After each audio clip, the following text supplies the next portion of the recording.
ఈ వాక్యాన్ని వీక్షిస్తున్న సహోదరులందరికీ క్రీస్తు పేరట వందనములు.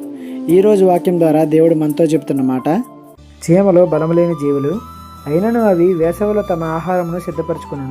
సామెతల గ్రంథము 30:25. చీమలకు ముందు చూపు ఎక్కువ. వాక్యం సెలవిస్తుంది వీటికి జ్ఞానం ఎక్కువ అని. చిన్నవే, బలహీనమైనవే, అయినా వాటికి ఉన్నంత ముందు చూపు మానవులకు కూడా ఉండదేమో.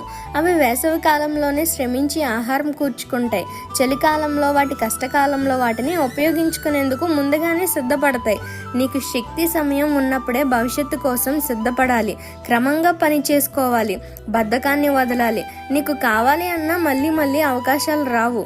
ఇక ఆత్మీయ విషయానికి వస్తే యేసయ్య ఎప్పుడో వస్తాడులే అని అజాగ్రత్తగా ఉండకూడదు. ఆయన ఎప్పుడు వస్తాడో ఎవరికీ తెలియదు, కానీ ఖచ్చితంగా వస్తాడు. ఆ పాటికి సిద్ధపడి ఉండాలి. ముందు చూపు కలిగి ఆత్మను బలపరుచుకోవాలి. దేవుని మాట వినగలిగేంత సిద్ధపాటు మనం కలిగి ఉండాలి. ఈ చిన్న సువార్త పరిచర్యలో మీ సహోదరులు. God bless you. ఆమేన్.